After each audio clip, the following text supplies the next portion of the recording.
ನಮಸ್ಕಾರ ವಿದ್ಯಾರ್ಥಿಗಳೇ. ಇಂದಿನ ತರಗತಿಯಲ್ಲಿ ನಾವು ಶಬ್ದದ ಬಗ್ಗೆ ತಿಳಿದುಕೊಳ್ಳೋಣ. ನೋಡಿ, ಎಲ್ಲ ಟಿ ಅಭ್ಯರ್ಥಿಗಳಾಗಿರ್ಬೋದು ಮತ್ತು FD/ST ಎಕ್ಸಾಮ್ ಮತ್ತು KISಗೆ ಸಂಬಂಧಪಟ್ಟಾಗಿರ್ತಕ್ಕಂಥ ಈ ವಿಷಯದ ಮೇಲೆ ಅತಿ ಹೆಚ್ಚು ಆಗಿರ್ತಕ್ಕಂಥ ಪ್ರಶ್ನೆಗಳನ್ನು ಕೇಳ್ತಾರೆ. ಹಾಗಾಗಿ ನೀವು ಇಲ್ಲಿ ಸ್ಕಿಪ್ ಮಾಡದೆ ಗಮನದಲ್ಲಿಟ್ಕೊಂಡು ನೋಡಬೇಕಾಗುತ್ತದೆ ಈ ತರಗತಿಯನ್ನು. ನೋಡಿ, ಹಾಗಾದರೆ ಶಬ್ದವು ಶಕ್ತಿಯ ಒಂದು ರೂಪವಾಗಿದೆ. ಇಲ್ಲಿ ಏನಪ್ಪಾ ಅಂದರೆ ನಮ್ಮ ಸುತ್ತಮುತ್ತಲಿನ ಆಗು ಹೋಗುಗಳನ್ನು ತಿಳಿದುಕೊಳ್ಳಲು ಶಬ್ದವು ಕೂಡ ಏನಾಗಿದೆ ಅಂದರೆ ಸಹಾಯಕವಾಗಿರುತ್ತದೆ. ಶಬ್ದವು ನೋಡ್ಬೋದು, ಇಲ್ಲಿ ಪ್ರಮುಖವಾಗಿ ಹೃದಯ ಮತ್ತು ಶ್ವಾಸಕೋಶದಿಂದ ಹೊರ ಹೊಮ್ಮುವಾಗಿರ್ತಕ್ಕಂಥ ಶಬ್ದ ಮುಖಾಂತರ ಅದರಲ್ಲಿರುವ ತೊಂದರೆಗಳನ್ನು ಕಂಡುಹಿಡಿಯಬಹುದು. ಮತ್ತು ಭಾಷೆಗಳ ವಿಕಾಸನಕ್ಕೆ ಶಬ್ದವು ಕೂಡ ಏನಾಗಿದೆ, ಇದು ಬಹಳ ಪ್ರಮುಖವಾಗಿರ್ತಕ್ಕಂಥ ಸಹಾಯಕವಾಗಿದೆ. ಮತ್ತು ಆ ಪ್ರತಿಧ್ವನಿ ಶಬ್ದದ ಪ್ರತಿಧ್ವನಿ ಒಂದು ಇರುತ್ತೆ ಅನ್ನೋದಾದರೆ, ಯಾವುದೇ ಪ್ರತಿಫಲಿಸುವ ಅದಮ್ಯ ಮೇಲ್ಮೇನಿಂದ ಬೆಟ್ಟ ಗುಡ್ಡ ಆಗಿರ್ಬೋದು, ಕಟ್ಟಡದ ಗೋಡೆ ಆಗಿರ್ಬೋದು, ಪ್ರತಿಫಲನಗೊಂಡ ಶಬ್ದವೇ ಪ್ರತಿಧ್ವನಿ ಅಂತೇವೆ. ನೋಡ್ಬೋದು, ನಾವು ಪ್ರತಿಧ್ವನಿಯನ್ನು ಕೇಳಬೇಕಾದ್ರೆ ಪ್ರತಿಫಲಿಸುವ ಮೇಲ್ಮೇಲ್ ಏಳುಗಳಿಂದ ಕನಿಷ್ಠ 17 ಮೀಟರ್ ದೂರದಲ್ಲಿ ಇರಬೇಕಾಗುತ್ತದೆ. ನೋಡ್ಬೋದು, ಈ ಚಿತ್ರದಲ್ಲಿ ಗಮನಿಸಬಹುದು ನೀವು. ಹಾಗಾದರೆ ಪ್ರತಿಧ್ವನಿ ಬಗ್ಗೆ ನಾವು ಹೇಳ್ಬೋದಾದ್ರೆ, ಇಲ್ಲಿ ನೋಡ್ಬೋದು, ಪ್ರತಿಧ್ವನಿಯನ್ನು ಕಂಡುಹಿಡುವ ಸೂತ್ರ ಯಾವ್ದಪ್ಪ ಅಂದ್ರೆ ಎಕ್ಸಾಮ್ನಲ್ಲಿ ಕೇಳ್ಬೋದು. ಪ್ರತಿಧ್ವನಿಯನ್ನು ಕಂಡುಹಿಡುವ ಸೂತ್ರ ಯಾವುದಂದ್ರೆ D=V ಏನಪ್ಪ ಅಂದ್ರೆ X × T ಅಂತ ಹೇಳ್ಬೋದು /2 ಅಂದ್ರೆ V × T / X ಅಂತ ಹೇಳ್ಬೋದು. D= ಇದು ನೀವು ಗಮನದಲ್ಲಿಟ್ಕೊಳ್ಬೇಕು. ಡಿ ಅಂದ್ರೆ ಏನಪ್ಪಾ ಅಂದ್ರೆ ಶಬ್ದವು ಚಲಿಸುವ ದೂರ ಅಂತ, ಡಿಸ್ಟೆನ್ಸ್ ಅಂತ ಹೇಳ್ಬೋದು ನಾವು. ವಿ ಅಂದ್ರೆ ಶಬ್ದದ ಜವ ಅಂತ ಹೇಳ್ಬೋದು, ಅಂದ್ರೆ ವೆಲಾಸಿಟಿ ಅಂತ ಹೇಳ್ಬೋದು. ಹಾಗಾದ್ರೆ ಟಿ ಅಂದ್ರೆ ಏನು ಅಂದ್ರೆ ಶಬ್ದವು ಚಲಿಸುವ ಕಾಲಾವಧಿ ಅಂದ್ರೆ ಟೈಮ್. ಅಂದ್ರೆ ಇಲ್ಲಿ ತಿಳ್ಕೊಬೇಕು, ಡಿ ಅಂದ್ರೆ ಡಿಸ್ಟೆನ್ಸು, ವಿ ಅಂದ್ರೆ ವೆಲಾಸಿಟಿ, ಟಿ ಅಂದ್ರೆ ಟೈಮ್ ಅಂತ ಹೇಳ್ಬೋದು. ಹಾಗಾಗಿ ಈ ಸೂತ್ರವನ್ನು ನೆನ್ಪಿಟ್ಕೋಬೇಕು. ಏನು ಮಲ್ಟಿಪಲ್ ಚಾಯ್ಸ್ ಅಲ್ಲಿ ಈ ಕ್ವಶನ್ ಕೇಳ್ತಾರೆ. ಸೂಚನೆ ಏನಪ್ಪಾ ಅಂದ್ರೆ ಶಬ್ದದ ಪ್ರತಿಧ್ವನಿ ಇಲ್ಲದಿದ್ದಾಗ ಶಬ್ದವು ಚಲಿಸಿದ ದೂರವನ್ನು ಕಂಡುಹಿಡಿಯುವ ಸೂತ್ರ. ಹಾಗಾದ್ರೆ ಪ್ರತಿಧ್ವನಿ ಇಲ್ಲದಿದ್ದಾಗ ಶಬ್ದವು ಚಲಿಸುವ ದೂರವನ್ನು ಕಂಡುಹಿಡುವ ಸೂತ್ರ ಹೆಂಗಾಗಿತ್ತಪ್ಪ ಅಂತಂದ್ರೆ ನಾವು ಹೇಳ್ಬೋದು D=V × T. ಡಿ ಅಂದ್ರೆ ಹೇಳಿದೆ ಶಬ್ದವು ಚಲಿಸುವ ದೂರ ಅಂದ್ರೆ ಡಿಸ್ಟೆನ್ಸ್ ಅಂತ ಹೇಳ್ಬೋದು, ಮತ್ತು ವಿ ಅಂದ್ರೆ ಶಬ್ದದ ಜವ, ಮತ್ತು ಟಿ ಅಂದ್ರೆ ಶಬ್ದವು ಚಲಿಸುವ ಕಾಲಾವಧಿ ಅಂತ ಹೇಳ್ಬೋದು. ನೆಕ್ಸ್ಟ್ ಬರೋದಾದ್ರೆ ನೋಡು, ಸಮಸ್ಯೆ ಒಂದು ಸಮಸ್ಯೆ ನಾವು ಇದನ್ನ ಮಾಡಬಹುದ್ರೆ ಬಿಡಿಸುವುದಾದ್ರೆ ನೋಡು ಸಮಸ್ಯೆ. ಒಬ್ಬ ಹುಡುಗ ಗುಡ್ಡದ ಮುಂದೆ ನಿಂತು ಚಪ್ಪಾಳೆ ತಟ್ಟುತ್ತಾ ಪ್ರತಿಧ್ವನಿಯನ್ನು 2 ಸೆಕೆಂಡ್ಗಳ ನಂತರ, ಇದು ಟೈಮ್ ಆಗುತ್ತೆ, ಕೇಳಿಸಿಕೊಳ್ಳುತ್ತಾನೆ. ಗಾಳಿಯಲ್ಲಿ ಶಬ್ದದ ಜವ ಅಂದ್ರೆ ವೆಲಾಸಿಟಿ 340 ಮೀಟರ್ / ಸೆಕೆಂಡ್ ರಲ್ಲಿ ಆದರೆ ಹುಡುಗನು ಗುಡ್ಡದಿಂದ ಎಷ್ಟು ದೂರದಲ್ಲಿದ್ದಾನೆ ಅನ್ನೋದ್ರೆ ಇಲ್ಲಿ ನೋಡ್ಬೋದು, ಪ್ರತಿಧ್ವನಿಯನ್ನು ಕಂಡುಹಿಡಿಯುವ ಸೂತ್ರ D=V × T / 2 ಅಂತ ಹೇಳ್ಬೋದು. ಹಾಗಾದ್ರೆ ಡಿಸ್ಟೆನ್ಸ್ ಎಷ್ಟಿತ್ತು, ಈಗ ಡಿಸ್ಟೆನ್ಸ್ ಕಂಡುಹಿಡಿಬೇಕಾದ್ರೆ ಇಲ್ಲಿ ಏನಪ್ಪಾ ಶಬ್ದದ ಆಗಿರ್ತಕ್ಕಂಥ ಏನಪ್ಪಾ ವೆಲಾಸಿಟಿ ವಿ ಅಂದ್ರೆ 340 × 2 ಟೈಮ್ ಎಷ್ಟು ಸೆಕೆಂಡ್ಗೆ ಅಂತಂದ್ರೆ /2 ಅಂದ್ರೆ ಮಾಡಿದಾಗ ಇಲ್ಲಿ ನೋಡ್ಬೋದು 2 ಕ್ಯಾನ್ಸಲ್ ಆಗುತ್ತೆ. ಡಿಸ್ಟೆನ್ಸ್ = 340 ಮೀಟರ್ ಏನಾಗತ್ತಪ್ಪ ಅಂದ್ರೆ ಇದು ಸರಿಯಾದ ಉತ್ತರ ಆಗುತ್ತೆ. ಹುಡುಗನು ಗುಡ್ಡದಿಂದ 340 ಮೀಟರ್ ದೂರದಲ್ಲಿರ್ತಾನೆ. ಹಾಗಾಗಿ ನೋಡ್ಬೋದು ಪ್ರತಿಧ್ವನಿಯ ಏನಪ್ಪಾ ಅಲ್ಲಿ ಕುತೂಹಲಗಳು ಏನೇನಂದ್ರ ಗುಡುಗು, ಮೋಡಗಳ ಅನೇಕ ಪ್ರತಿಫಲಿಸುವ ಮೇಲ್ಮೇಲಿಂದ ಪ್ರತಿಫಲನಗೊಳ್ಳುವ ಒಂದು ಧ್ವನಿ ಗುಡುಗು ಅಂತ ನಾವು ಹೇಳ್ಬೋದು. ಬಿಜಾಪುರದಲ್ಲಿರುವ ಗೋಲ್ ಗುಂಬಜ್ ಉದಾಹರಣೆ ಹೇಳ್ಬೇಕಾದ್ರೆ ಪಿಸುಗುಟ್ಟುವ ಅಂಕಣದಿಂದ ಧ್ವನಿ ಅದೇನ್ ಮಾಡ್ತೈತಿ 7 ಬಾರಿ ಪ್ರತಿಧ್ವನಿಸ್ತೈತಿ. ಇದಕ್ಕೆ ಒಂದು ಉದಾಹರಣೆ ಅಂತ ಹೇಳ್ಬೋದು ನಾವು.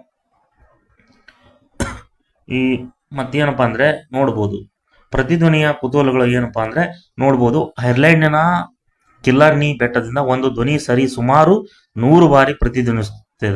ಅಂದ್ರೆ ಒಂದ್ಸಲ ನೀವೇನಾದ್ರೂ ಕೂಗಿದ್ರೆ ಅದೇನ್ ಮಾಡ್ತದಪ್ಪ ಅಂದ್ರೆ ಐರ್ಲೆಂಡ್ನ ಕಿಲ್ಲರ್ನಿ ಬೆಟ್ಟ 100 ಬಾರಿ ಆ ಸೌಂಡ್ ನಿಮ್ಗೆ ಕೇಳುತ್ತೆ ಮತ್ತೆ ರಿಟರ್ನ್ ಅಂತ ಹೇಳ್ಬೋದು. ನೆಕ್ಸ್ಟ್ ನೋಡೋದಾದ್ರೆ ಶ್ರವಣ ಶ್ರೇಣಿ ಬಗ್ಗೆ ನಾವು ತಿಳಿದುಕೊಳ್ಳೋಣ. ಕಂಪನದ ಒಂದು ಆವರ್ತಂಕ ಶ್ರೇಣಿ 20 ಹರ್ಜ್ನಿಂದ 20 ಹರ್ಜ್ನಿಂದ 20,000 ಹರ್ಜ್ದಲ್ಲಿ ನಮಗೆ ಆ ಶಬ್ದದ ಸಂವೇದನೆ ಆಗುತ್ತದೆ. ಈ ಕಂಪನವನ್ನು ಶ್ರವಣ ಕಂಪನವೆಂದು ಮತ್ತು ಆ ಆವರ್ತಕದ ಶ್ರೇಣಿಯನ್ನು ಶ್ರವಣ ಶ್ರೇಣಿ ಎಂದು ಹೆಸರು ಹೇಳ್ಬೋದು ನಾವು. ಇಲ್ಲಿ ಅಲ್ಟ್ರಾಸೌಂಡ್ ಅಂತವಲ್ಲ, ಮತ್ತು ಇನ್ನರ್ ಸೌಂಡ್ ಅಲ್ಟ್ರಾಸೌಂಡ್ಗೆ ಅಲ್ಲಿರ್ತಕ್ಕಂಥ ಇನ್ನರ್ ಸೌಂಡ್ ಎಷ್ಟಿರುತ್ತೆ 20 ಹರ್ಜ್, ಮತ್ತು ಅಲ್ಟ್ರಾಸೌಂಡ್ 20,000 ಹರ್ಜ್ವರೆಗೆ ಇದು ಇರ್ತೈತೆ ಅಂತ ಹೇಳ್ಬೋದು. ಇದಕ್ಕೆ ಶ್ರವಣ ಕಂಪನ ಎಂದು ಅಥವಾ ಶ್ರವಣ ಶ್ರೇಣಿ ಎಂದು ಹೆಸರು ಕರಿಬಹುದು. ಮತ್ತು ಅವಧ್ವನಿ ಬಗ್ಗೆ ತಿಳಿದುಕೊಳ್ಳೋಣ. ವಸ್ತುವಿನ ಕಂಪನದ ಆವೃತ್ತಿ 20 ಹರ್ಟ್ಜ್ಗಿಂತ ಕಡಿಮೆ ಇದ್ದಾಗ ಹೊರ ಹೊಮ್ಮುವಂತ ಧ್ವನಿಗೆ ಏನಂತೀವಿ ನಾವು ಅವಧ್ವನಿ ಅಂತ ಕರಿತೀವಿ. 20 ಹರ್ಟ್ಜ್ಗಿಂತ ಕಡಿಮೆ ಇರತಕ್ಕಂಥ ಆ ಧ್ವನಿಗೆ. ಇದು ಪ್ರಮುಖವಾಗಿರ್ತಕ್ಕಂಥ ಅಪ್ಲೈಡ್ ಆಗಿರ್ತಕ್ಕಂಥ ಕ್ವಶನ್ ಅಲ್ಲಿ ಕೇಳ್ತಾರೆ. ಇದನ್ನು ಗಮನದಲ್ಲಿಟ್ಕೊಂಡು ಓದಬೇಕಾಗುತ್ತದೆ. ಮತ್ತು ಸವರ್ಣಚಿತ್ತ ಧ್ವನಿ ಬಗ್ಗೆ ನಾವು ನೋಡೋದಾದ್ರೆ, ಇಲ್ಲಿ ನೋಡು, ವಸ್ತುವು 20,000 ಹರ್ಟ್ಜ್ಗಿಂತ ಅಧಿಕ ಆವೃತ್ತಿಯಲ್ಲಿ ಕಂಪಿಸಿದಾಗ ಹೊಮ್ಮುವ ಧ್ವನಿಯನ್ನು ನಾವೇನಂತೀವಿ, ಶ್ರವಣಚಿತ್ತ ಧ್ವನಿ ಎನ್ನುತ್ತೇವೆ. ಈ ಆವೃತ್ತಿಯ ಧ್ವನಿಯನ್ನು ಅಧ್ಯಯನ ಮಾಡುವ ಶಾಸ್ತ್ರಕ್ಕೆ ಏನಂತೀವಿ ಹಾಗಾದ್ರೆ, ಶ್ರವಣಾತೀತ ಶಾಸ್ತ್ರ ಎಂದು ಕರೆಯುತ್ತೇವೆ. ನೆಕ್ಸ್ಟ್ ಬರೋದಾದ್ರೆ ಶ್ರವಣಚಿತ್ತ ಧ್ವನಿ ಬಗ್ಗೆ ನಾವು ನೋಡೋದಾದ್ರೆ, ನಾಯಿ, ಬೆಕ್ಕು, ಬಾವಲಿಗಳಂತ ಪ್ರಾಣಿಗಳಿಗೆ ಕೆಲವು ಶ್ರವಣಚಿತ್ತ ಧ್ವನಿಯೇ ಸಂವೇದನ ಆಗುತ್ತದೆ. ಈಗ ನಾಯಿ, ಬೆಕ್ಕು ಇರ್ತದಲ್ಲ, ಮತ್ತು ಬಾವಲಿಗಳು, ಈ ಪ್ರಾಣಿಗಳಲ್ಲಿ ಕೆಲವು ಶ್ರವಣಚಿತ್ತ ಧ್ವನಿಯು ಸಂವೇದನೆ ಆಗ್ತವಂತ ದೌಡು ಅಂತ ಹೇಳ್ಬೋದು ನಾವು. ಅಂದ್ರೆ ಸೆನ್ಸರ್ ಆಗಿರ್ತಕ್ಕಂಥ ಸೌಂಡ್ಗೆ ಆ ಪ್ರಾಣಿಗಳಲ್ಲಿ ಇರ್ತಾವಂತ ನಾವು ಹೇಳ್ಬೋದು. ಶ್ರವಣಚಿತ್ತ ತರಂಗಗಳ ಉಪಯೋಗಗಳು ಪ್ರಮುಖವಾಗಿ ನಾವು ನೋಡ್ಬೋದು. ಶ್ರವಣಚಿತ್ತ ತರಂಗಗಳಲ್ಲಿನ ಕಂಪನ ವರ್ಗಾವಣೆ ಉಪಯುಕ್ತತೆ ಏನೇನಪ್ಪ ಅಂದ್ರೆ, ಲೋಹದ ಅಚ್ಚುಗಳಲ್ಲಿನ ಒಡುಕು ಮತ್ತು ಸೀಳುಗಳನ್ನು ಕಂಡುಹಿಡಿದು ಏನ್ ಮಾಡ್ಬೋದು, ಲೋಪ ಸರಿಪಡಿಸಲು ಬಳಸುತ್ತಾರೆ. ಮತ್ತು ಬಾವಲಿಯ ಅಡಚಣೆ ರಹಿತ ಹಾರಾಟ. ಬಾವಲಿ ಐತಲ್ಲ, ರಾತ್ರಿ ಏನ್ ಮಾಡ್ತಪ್ಪ, ಆ ಸೆನ್ಸರ್ ಸೌಂಡ್ ಇಂದ, ಸೂಕ್ಷ್ಮತೆಯಿಂದ ಅದೇನ್ ಮಾಡ್ತೈತಿ, ಕಣ್ಣುಗಳು ಕಾಣಲ್ಲ, ಆ ಸಣ್ಣ ಸೆನ್ಸರ್ ಸೌಂಡ್ ಇಂದ ಏನ್ ಮಾಡ್ತೈತಿ, ಹಾರಾಟ ಮಾಡ್ತೈತಿ ಅಂತ ನಾವು ಹೇಳ್ಬೋದು. ಶ್ರವಣಚಿತ್ತ ತರಂಗಗಳ ಉಪಯೋಗಗಳು ಏನೇನಪ್ಪ ಅಂದ್ರೆ ನೋಡ್ಬೋದು. ಶ್ರವಣಚಿತ್ತ ತರಂಗಗಳ ಏನಪ್ಪಾ ಅಂದ್ರೆ ಆವರ್ತಕ ಹೆಚ್ಚಾಗಿರುವುದರ ಉಪಯುಕ್ತತೆ ಏನೇನಪ್ಪ ಅಂದ್ರೆ, ಮಿಶ್ರಲೋಹಗಳ ತಯಾರಿಕೆಯಲ್ಲಿ ಇದನ್ನು ಉಪಯೋಗಿಸ್ತಾರೆ. ಮತ್ತು ಛಾಯಾಚಿತ್ರ ಫಿಲ್ಮ್ಗಳಲ್ಲಿ ಮತ್ತು ಎಮಲನ್ಗಳನ್ನು ತಯಾರಿಸಲು ಇದನ್ನು ಉಪಯೋಗಿಸುತ್ತಾರೆ. ಮತ್ತು ಶ್ರವಣಚಿತ್ತ ತರಂಗಗಳ ಆವರ್ತಂಕ ಹೆಚ್ಚಾಗಿರುವುದರ ಉಪಯುಕ್ತತೆ ಏನೇನಿರ್ತದೆ ಅಂತ ನೋಡ್ಬೋದು. ಬಟ್ಟೆಯಲ್ಲಿನ ಗ್ರೀಸ್ ಕೊಳೆ ಹೋಗಲಾಡಿಸಲು ಇದನ್ನು ಉಪಯೋಗಿಸ್ತಾರೆ. ಮತ್ತು ಕೀಟಗಳನ್ನು ವಿಕರ್ಷಿಸುವುದಕ್ಕೂ ಮತ್ತು ಬ್ಯಾಕ್ಟೀರಿಯಾವನ್ನು ಕೊಲ್ಲಲು ಇದನ್ನೇನ್ ಮಾಡ್ತಾರೆ, ಬಳಸ್ತಾರೆ. ಮತ್ತು ಶ್ರವಣಚಿತ್ತ ತರಂಗಗಳ ಆವರ್ತಕ ಹೆಚ್ಚಾಗಿರುವುದರ ಉಪಯುಕ್ತತೆ ಏನೇನಿರ್ತದಪ್ಪ ಅಂದ್ರೆ, ವೈದ್ಯಕೀಯ ಕ್ಷೇತ್ರದಲ್ಲಿ ಮತ್ತು ನರವೇದನೆ ಮತ್ತು ಸಂಧಿವಾತ ವೇದಗಳನ್ನು ಹೋಗಲಾಡಿಸಲು ಬಳಸುತ್ತಾರೆ.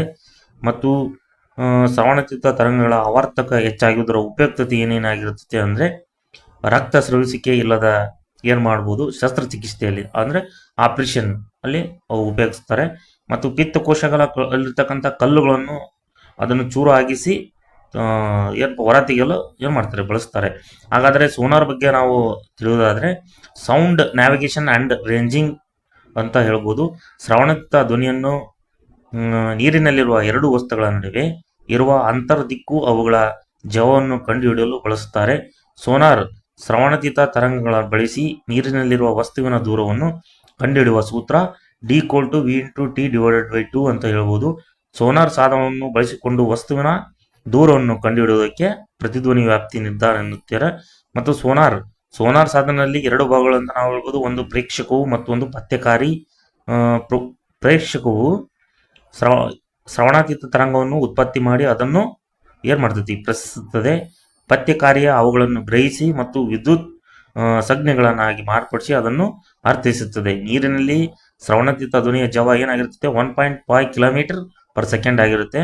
ಸಮಸ್ಯೆ ನೋಡುವುದಾದ್ರೆ ಇದರ ಬಗ್ಗೆ ಒಂದು ಹುಡುಗ ಶ್ರವಣಾತೀತ ಧ್ವನಿಯನ್ನು ಪ್ರೇರಿಸುತ್ತಾನೆ. ಈ ಧ್ವನಿಯನ್ನು ಸಮುದ್ರ ತಳದಿಂದ ಪ್ರತಿಫಲಿಸಿ 4 ಸೆಕೆಂಡ್ಗಳ ನಂತರ ಹಿಂದಿರುಗುತ್ತಾನೆ. ನೀರಿನಲ್ಲಿ ಶ್ರವಣಾತೀತ ಧ್ವನಿಯು ಜವ 1.5 km/s ಆಗಿದ್ದಲ್ಲಿ ಸಮುದ್ರದ ಆಳ ಕಂಡುಹಿಡಿಯಿರಿ. ಹಾಗಾದ್ರೆ D=V/T/100 ಆದ್ರೆ ಇಲ್ಲಿ ಡಿಸ್ಟೆನ್ಸ್ ಕೊಟ್ಟು 1.5 ಏನು ಧ್ವನಿಯ ಜವ ಎಷ್ಟಾಗಿರುತ್ತದಪ್ಪ ಅಂದ್ರೆ 1.5 × 4 ಅಂದ್ರೆ ಪ್ರತಿಫಲಿಸಿದ ಸೆಕೆಂಡ್ ಎಷ್ಟು, 4/5 ಅದಂದ್ರೆ ಇಲ್ಲಿ ನೋಡ್ಬೋದು. ಇದನ್ನ ಲೆಕ್ಕಾಚಾರ ಹಾಕಿದ್ರೆ 3 ಕಿಲೋಮೀಟರ್ ಆಗುತ್ತದೆ. ಅಂದ್ರೆ ಸಮುದ್ರದ ಆಳದಲ್ಲಿ ಇರ್ತಕ್ಕಂಥದ್ದು 3 ಕಿಲೋಮೀಟರ್ ವರೆಗೆ ಇರುತ್ತೆ ಅಂತ ಹೇಳ್ಬೋದು. ಮತ್ತು ಶ್ರವಣಾತೀತ ತರಂಗಗಳನ್ನ ಪ್ರತಿಧ್ವನಿ ವ್ಯಾಪ್ತಿಯನ್ನು ಬಳಸಿಕೊಂಡು ಮಾನವನ ಶರೀರದ ಆಂತರಿಕ ಅಂಗಗಳನ್ನು ಮತ್ತು ಬಿಂಬವನ್ನು ಪಡೆಯಲು ಬಳಸುವ ಉಪಕರಣ ಇದಾಗಿದೆ.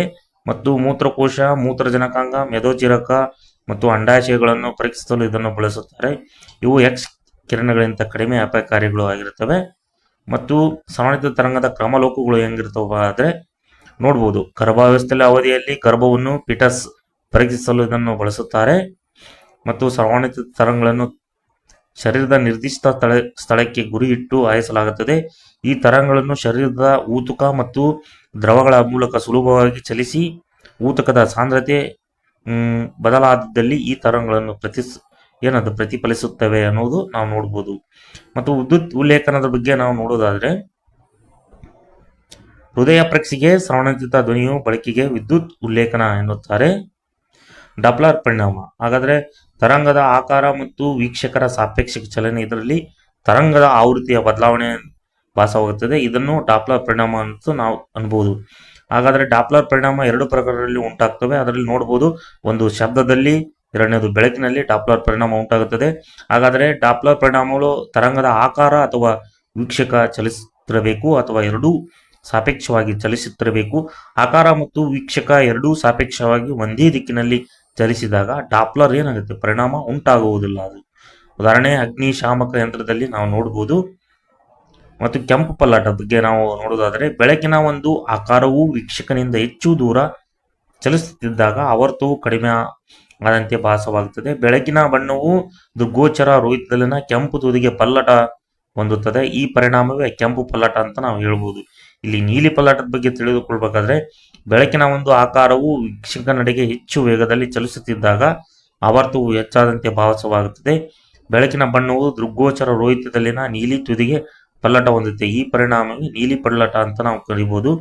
ಕೃತಕ ಉಪಗ್ರಹಗಳನ್ನು ಪತ್ತೆ ಹಚ್ಚಲು, ಜಲಾಂತರ್ಗಾಮಿಗಳನ್ನು ಪತ್ತೆ ಹಚ್ಚಲು, ಅವುಗಳ ವೇಗ ಪತ್ತೆ ಹಚ್ಚಲು ಭೌತಶಾಸ್ತ್ರದಲ್ಲಿ ಶನಿ ಗ್ರಹದ ಉಂಗುರಗಳು ಅಂತ ನಾವು ನೋಡಬಹುದು.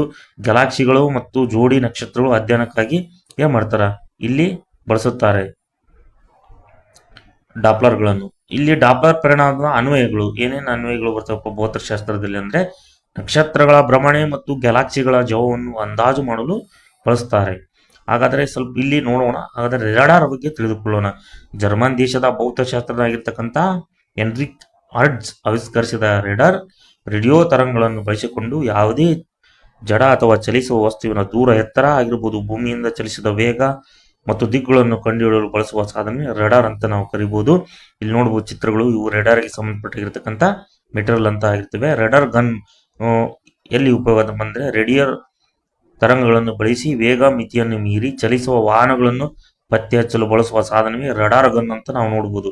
ಅಂದ್ರೆ ಅತಿ ಹೆಚ್ಚು ಸ್ಪೀಡ್ ಹೋಗಿರ್ತಕ್ಕಂಥ ರೋಡ್ನಲ್ಲಿ ಏನಪ್ಪಾ ವೆಹಿಕಲ್ಗಳನ್ನು ಎಷ್ಟು ಪರ್ ಸೆಕೆಂಡ್ ಓಡ್ತವ ಅನ್ನೋದ್ರ ಬಗ್ಗೆ ರಡಾರ್ ಗನ್ ನೋಡ್ಬೋದು ಎಲ್ಲ ವಿದ್ಯಾರ್ಥಿಗಳು. ಮುಂದೆ ಬರ್ತಕ್ಕಂಥ ಇದು ಶಬ್ದದ ಬಗ್ಗೆ ನಾನು ವಿಜ್ಞಾನಕ್ಕೆ ಸಂಬಂಧಪಟ್ಟಾಗಿರ್ತಕ್ಕಂಥ ಕ್ಲಾಸ್ ಹೇಳಿದ್ದೇನೆ. ಹಾಗೆ ಮುಂದಿನ ಇನ್ನು ಹೆಚ್ಚಿನ ರೀತಿಯಾಗಿರ್ತಕ್ಕಂಥ ವಿಜ್ಞಾನಕ್ಕೆ ಸಂಬಂಧಪಟ್ಟಾಗಿರ್ತಕ್ಕಂಥ ವಿಷಯಗಳಾಗಿರ್ಬೋದು. ಇದು ಪ್ರಮುಖವಾಗಿ ಎಲ್ಲ ಎಕ್ಸಾಮ್ಗಳು, ಒಂದು ಸೈನ್ಸ್ ಸಬ್ಜೆಕ್ಟ್ ಇದೇ ಇರುತ್ತೆ.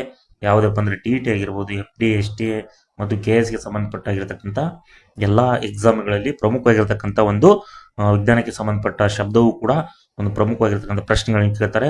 ಹಾಗಾಗಿ ಇದೇ ರೀತಿಯಾಗಿರ್ತಕ್ಕಂಥ ಇನ್ನೂ ಹೆಚ್ಚಿನ ವಿಡಿಯೋಗಳಿಗಾಗಿ ಈ ಚಾನಲನ್ನು ಸಬ್ಸ್ಕ್ರೈಬ್ ಮಾಡಿ. ಧನ್ಯವಾದಗಳು.